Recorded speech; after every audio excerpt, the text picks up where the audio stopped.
तो आज का टॉपिक तो आप समझ ही चुके होंगे कि वीडियो किस चीज पर होने वाली है। तो बिना टाइम वेस्ट किए वीडियो को स्टार्ट करते हैं। दोस्तों, हर किसी का अपना एक लक्ष्य होता है कि उसे जीवन में क्या करना है और क्या बनना है, लेकिन जैसा आप सोचते हैं वैसा आप बन नहीं पाते हैं। सफल बनने के लिए हर व्यक्ति का अपना एक लक्ष्य पहले से ही निर्धारित होता है और वह उसी के अनुरूप काम करता है। लेकिन कई बार ऐसा होता है कि आप जो बनना चाहते हैं वैसा नहीं बन पाते हैं। कुछ लोग इसे लेकर यह मान लेते हैं कि शायद उनकी किस्मत में ही यही लिखा होगा, तो वहीं कुछ लोग अपनी किस्मत को खराब कहने लगते हैं और कुछ लोग यह मानकर संतुष्ट हो जाते हैं कि शायद वह इसे डिजर्व ही नहीं करते थे। लेकिन इसकी असली वजह कुछ और ही होती है। तो उस वजह को हम गौतम बुद्ध की इस कहानी से जानने का प्रयास करते हैं। एक बार गौतम बुद्ध को एक सभा में उपदेश देना था।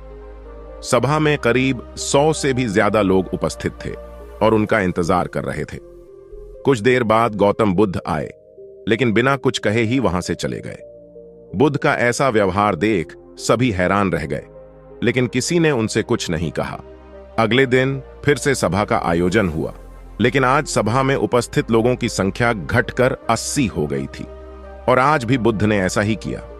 वे सभा में आए लेकिन बिना कुछ बोले ही चले गए। और आज भी लोग हैरान हुए, लेकिन बुद्ध से किसी ने कुछ नहीं कहा। अगले दिन फिर से सभा का आयोजन हुआ, लेकिन आज लोगों की संख्या घटकर 50 हो चुकी थी।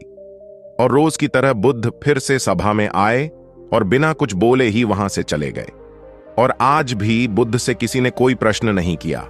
अगले दिन फिर से सभा का आयोजन हुआ और इस बार लोगों की संख्या केवल 30 थी। परंतु आज भी बुद्ध बिना कुछ बोले मुस्कुराकर चले गए। आप सोच रहे होंगे कि आखिर बुद्ध को कुछ बोलना नहीं था, तो बार बार सभा का आयोजन क्यों हो रहा है? ठीक इसी तरह सभा में मौजूद लोगों को भी गुस्सा आ रहा था।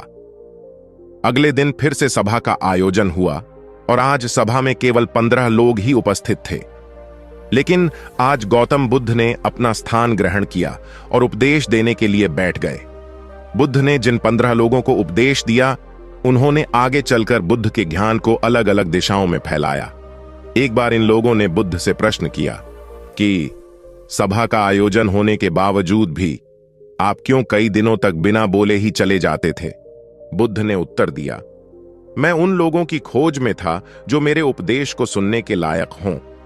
सभा के पहले दिन 100 से भी ज्यादा लोग थे, लेकिन उनमें से ज्यादातर लोगों को मेरे उपदेश से कुछ मतलब नहीं था।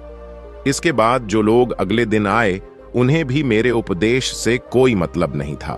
वो तो केवल इसलिए आए थे क्योंकि वो देखना चाहते थे कि आखिर सभा में होता क्या है। लेकिन मुझे ऐसे लोगों की तलाश थी जो मेरे ज्ञान को सभी लोगों तक पहुंचाए। मैं कई दिनों तक इसलिए बिना बोले चला जाया करता क्योंकि मैं यह देखना चाहता था कि आखिर वो कौन लोग हैं जो सच में मेरे उपदेश को सुनना चाहते हैं और जिन्हें वास्तव में ज्ञान पाने की प्यास है। गौतम बुद्ध कहते हैं कि जिनके भीतर धैर्य था उन्हें मुक्ति का मार्ग मिला, और जो लोग जल्दबाजी में थे वो आज घर पर बैठे हुए हैं। बुद्ध कहते हैं कि जिन लोगों में धैर्य का गुण होता है वे जीवन में कुछ भी पा सकते हैं, फिर चाहे आपका लक्ष्य कितना ही बड़ा क्यों ना हो। बिना धैर्य के सफलता प्राप्त नहीं की जा सकती। आज की इस भाग दौड़ भरी जिंदगी में लोगों में धैर्य नहीं है। सभी में जल्दबाजी और अतिशीघ्र किसी कार्य को करने की होड़ मची है।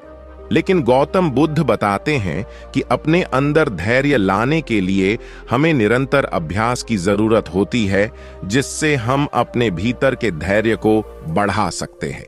यानी आप जो भी बनना चाहते हैं उसके लिए धैर्य और मेहनत की जरूरत होती है। तो दोस्तों, बस यही थी आज की कहानी। आशा करता हूं कि आपको ये कहानी पसंद आई होगी, और अगर पसंद आई हो तो वीडियो को लाइक और चैनल को सब्सक्राइब करके बेल आइकॉन को प्रेस कर लीजिएगा ताकि हमारी नई वीडियो आप जल्द से जल्द पा सके। धन्यवाद।